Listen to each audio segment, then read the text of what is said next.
Alright, so we've made our way over to Cinema for the texturing process. Now, before we import everything that we've made in Modo over to Cinema, there's a few ways that you could go about it. One is to go to File, and then go to, basically Open. And in here, you should be given a bunch of options. Like, for example, it can open a lot of different formats. Now, the standard OBJ importer is actually not too great. I mean, it works, but it's missing a lot of options and stuff like that. So the better option would be to get a plugin called Riptide. Now, if we go over to a browser, and if I go back and basically just type in Riptide Cinema, you're going to get a bunch of links, and one of them should say Spanky's Prop Shop. So just go in there, and you should get a page like this. Now, this is the importer that you're going to get. It's going to have a bunch of, again, options that the default one is missing. So what you're going to want to do is you're going to want to go to Downloads, and under here, there's two versions of the plugin. There's a Pro version, and then there's a regular version. Now, the Pro version has a bunch of extra options. I, quite frankly, don't really need them, so I just get the regular one. Now, however, since the regular one does not use any of the features that come, or any extra features that come with, version 10, 11, and 11.5, the original plugin, or the non-Pro version, was stored under C4D 9.1 or later folder. So you will not find it under here, but however, it ends up working perfectly fine in 11.5, which is the version that I'm actually using. So you click on that, and you basically just get the Riptide 9. Or R9.1 v1.9 file.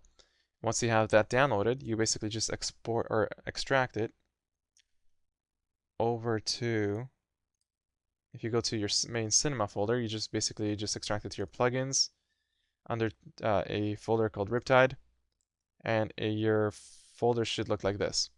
Now, once you have that, this plugin is 32-bit only, which basically means that you will need to launch the 32-bit version of Cinema. And once you get that done, you should see under your plugin menu a submenu called Riptide.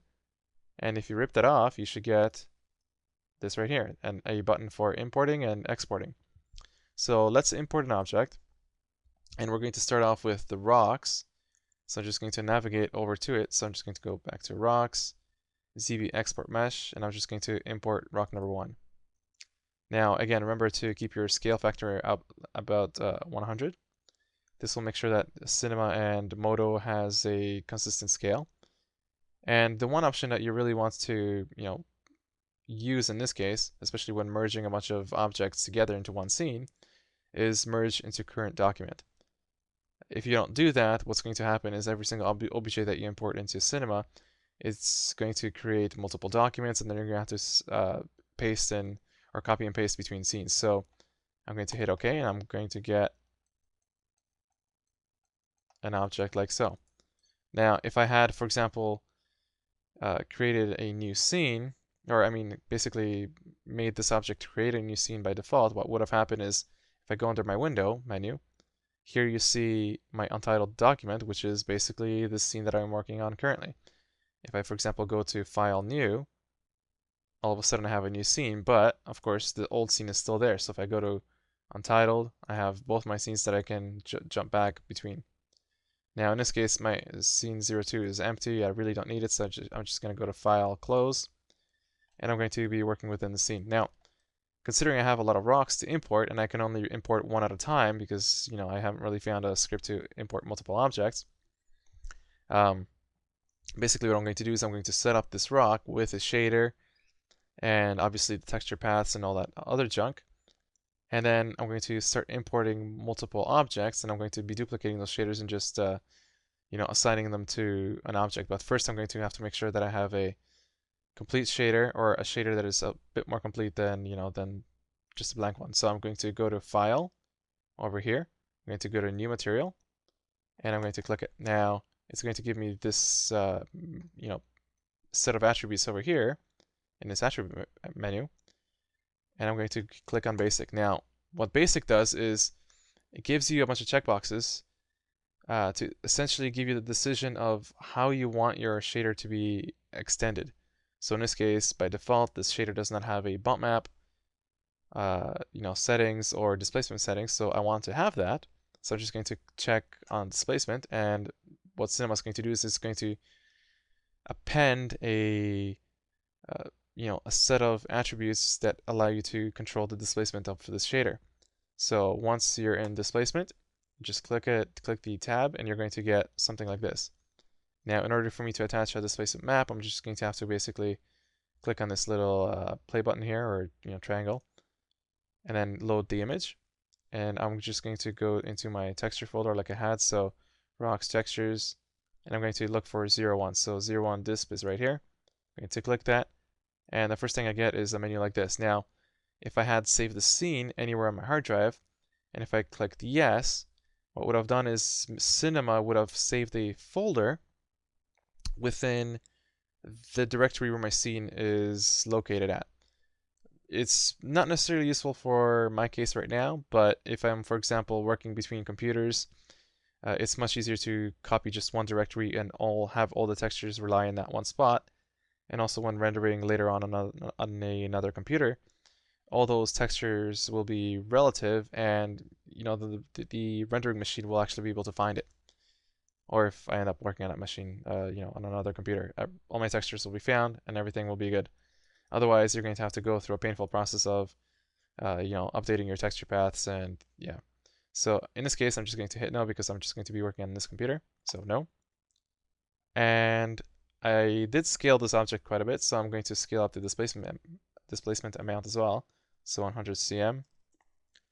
And then I'm going to go to sub polygon displacement. I'm just going to click on that and round geometry. And also I'm going to click on this image right here. It's going to take me to a bunch of to basically sub options for this image. I'm just going to shrink that down to 1.1 or 1.1 like that. I'm just going to hit this arrow to go back to my last menu, and this should work just fine. So I'm going to first of all apply this shader to this object. So I'm just going to click, drag, and let go of my mouse, and this has applied to this object here. And now if I hit render, I should get something like that. And that's pretty good. Now, this shader is incomplete, of course, because I still need to apply a normal map to it. Actually, you know what? In this case, I probably don't, but for bigger rocks that have sharper angles and whatnot, it'd probably be a good idea. Now, in this case, do I really want to add another texture to the scene to basically give me almost the same amount that a displacement map has? Not really, but if I end up using lower displacement map divisions, then a normal map is going to help, tremendously.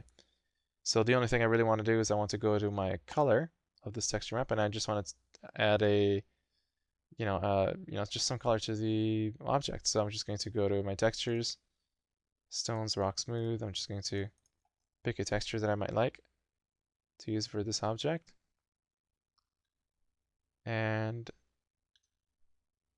something like that should be fairly okay. Like what I'm really looking forward is just something clean, something, nothing really all that too complex. So I'm just going to click on that texture. I'm going to hit no again, and now I have that. Now, if the texture actually looks very low res in this viewport, what you do is you just go to your texture, to your shader. You go to editor, and under texture preview sides, you want to change that to whatever your texture might be. So 2K gives you obviously a much more high res result. But I mean, I'm just going to keep it at 512. It actually ends up using a lot less video card memory. So I have that set up. I have my displacement maps set up, my color, and that's all good. Now what I'm going to do is I'm going to import my next object. So I'm just going to go to obj importer. I'm going to go back to where my objects are located on my hard drive. So I'm just going to assets, rocks, ZB export mesh, and I'm just going to click on my second object, so rock02. These settings are fine, and I'm going to get something like that. And now, before I start applying my shader around, what I really should do is I should just double click it, rename it to rock1.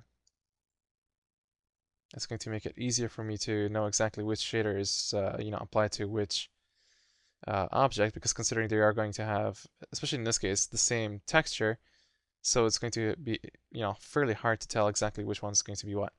Now, in order to duplicate this shader, I'm going to hold Control. I'm going to click, drag the shader out, and I'm going to let go of my left mouse button. Now I'm going to rename this to Rock 2.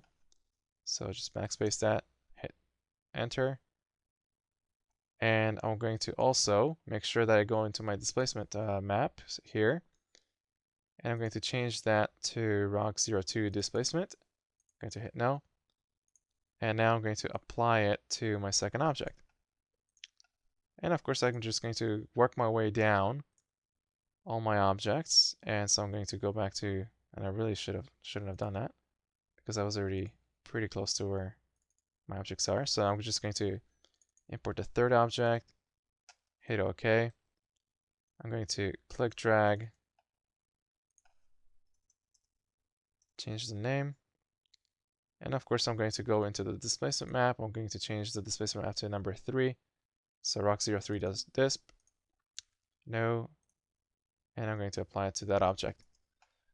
Now, all you need to do is just work your way down the scene.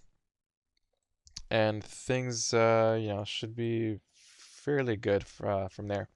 Now, one thing that's also really useful is, especially when you're importing a lot of objects from, into one gigantic scene, you might want to start grouping some objects together. So if you go under here, this array, icon here, and then basically just click and hold it, and then drag over to null object, and then create a null object, you'll be able to then just select all these objects. So again, it's just like in Windows, shift click, and then just drag and drop these objects into a null object.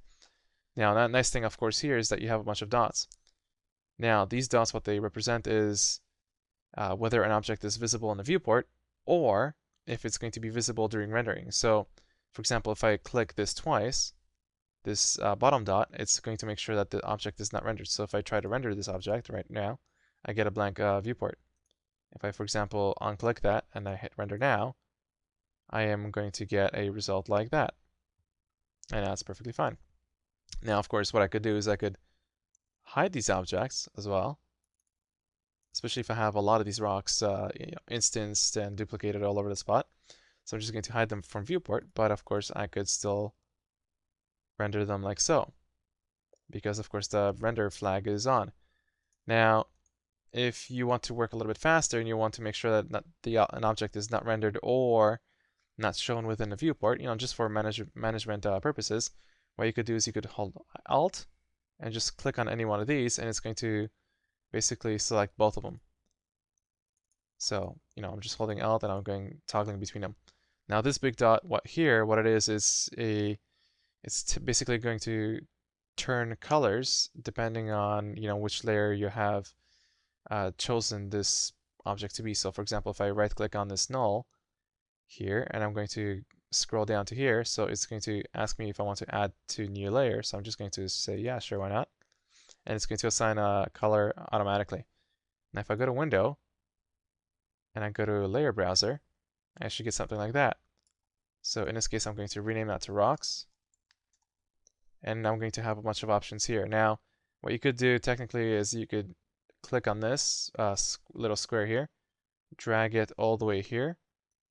You'll get, you'll be able to go between your layers and your objects much faster. Now, of course, this is the visibility, render tag, and you got a bunch of other tags in here that you could work with. And this is an isolation, or, you basically want to hit all these. Anyways, you can basically find out what all these do. So we have done that, and the next thing for you guys to do is just import all your objects, group them however you want. I'm just going to name this rocks,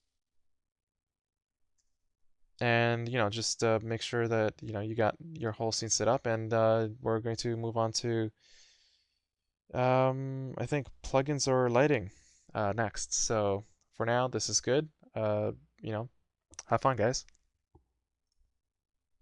Okay, so I've gone ahead and imported all my objects. I've imported all the rocks, the lion statue, the mountain elements, and the the rest of the fortress thing.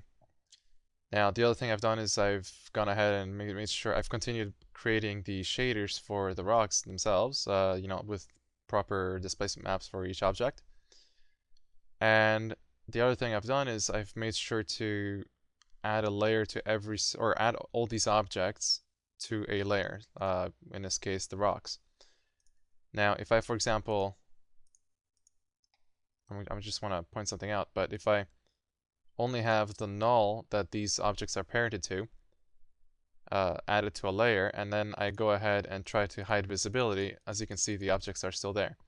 The null is hidden, but the objects are not. So make sure that you also add all these objects to an existing layer. So add to layer, in this case rocks. So I'm going to add that. Now all of a sudden you see the color that they're added to. And now if I want to, for example, hit visibility, they will be invisible. Now the nice thing is, of course, I could just hit visibility here. They won't be visible in the viewport, but they will still render. Now this over here is the materials. So if you have a scene that has a lot of objects and the scene is starting to grow fairly heavy, one thing you might notice is that you're going to have a lot of shaders. And of course, controlling or managing all these shaders might be a bit of a pain, especially if you're going to need a list, with a lot of shaders in here. Now, if you're working on a small monitor and you don't have access to a dual monitor or something like that, or you're working on a laptop, then you might actually want to manage your shaders as well. And this is exactly where this material thing comes in handy. Yeah. So what I'm going to do is I'm going to select these shaders here, like that. So I have all my rock shaders assigned, and now I can right-click on any one of these, and I can add to layer and rocks. So now you should see this, and I can select my layers like that. Now, of course, I could also do it from here, where if I hide the rock shaders, you see them disappearing. So that's all very, very useful for, again, just managing, getting around your scene a little bit quicker, and not having so much, such a huge mess of things. So just do that for the rest of your scene until you have, all your objects kind of grouped and, all that sort of just gotten out of the way.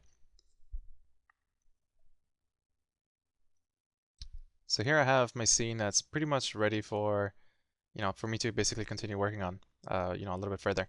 So here, obviously this null is unnamed right now. It really should be named Fortress, like that. And every single one of my objects has a layer assigned. So if I go to my layers, I have my rocks, my fortress, my mountain, and statues.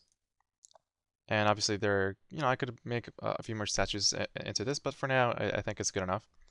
So every single one of these has a layer assigned. Obviously, UV tags on every single one of these objects. However, not all of them have actual UVs, but I'm not really concerned about that right now.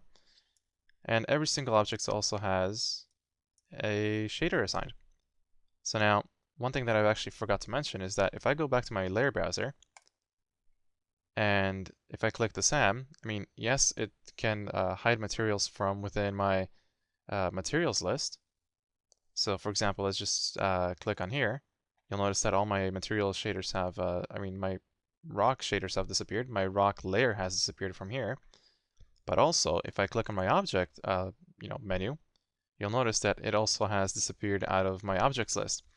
Now this is really useful for when you have a much bigger scene, when you have elaborate light rig setups.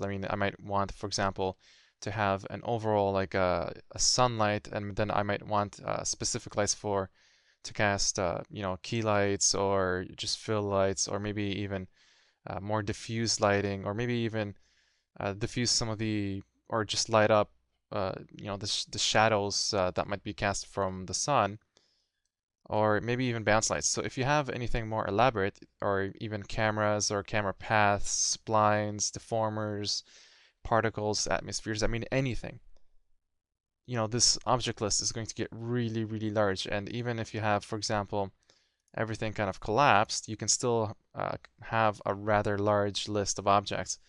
And when you're going to start working with instances, creating new elements, and you're going to be moving one thing to, when you create something new, it's going to be obviously created on top. If I, for example, create an instance right now, it's created at the top of my scene. But if I have a lot of objects, if I, for example, unhide my rocks here, and I expand all this, then, this is getting, I mean, it's still not too big because I have no lights yet and I haven't made any instances of my rocks.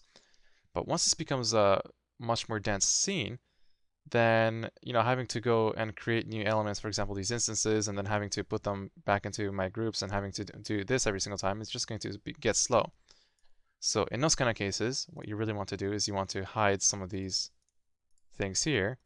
And, if you're creating instances of rocks, then, it's just easier to manage this way instead of having to go through, all the other things. And plus, if you're going to be modeling or managing, again, like stuff on this fortress here, then you really don't want to, mess around with your lights. So I could just hide that away when I don't need it and then bring it back when I do need it. Or I could even hide all my modeling stuff and just make only my my lighting setup, visible. So again, it just makes it easier for me to manage. Now, next thing I want to do is I'm going to actually unhide some of this stuff. I'm going to make sure that my rocks are left alone. I'm going to hide my statues in my fortress. I'm going to hide those entirely. And I'm actually going to hide the mountain as well, because what I want to do next is I want to start placing some of these rocks exactly like I did in Modo.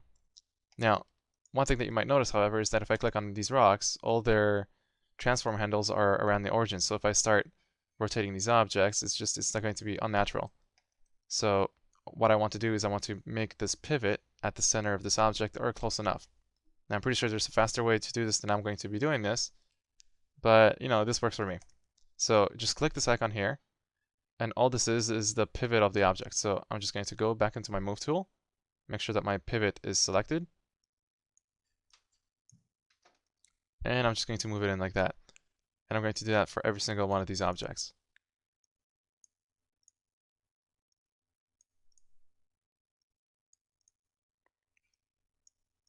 Like that. It's very easy. I mean, all I'm doing is I'm just selecting a new object. My tool is, automatically selected. It's still active, so I can just place these pivots to the center very easily, like that. And now if I hit rotate, and I really shouldn't hit rotate when, or at least I shouldn't rotate the pivot, while the pivot is active, because, I just don't want to do that right now. So I'm just going to go back into my object mode right here. And now I can actually rotate my objects around their center pretty much how I would expect to. Now I could probably have gone into this view right here. And if I go back into my pivot and I actually move some of these towards the center of the objects, it's probably just going to make it a lot easier for me to rotate. And it's just going to make it more predictable. So I'm just going to move these centers towards the center of the objects before I actually start rotating some of these. Again, all I really want is just a more natural kind of rotation around the center. So that's exactly what I'm doing.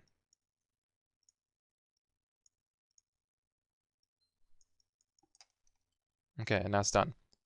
So go back into my object mode here. And now I'm ready to place some of these objects around.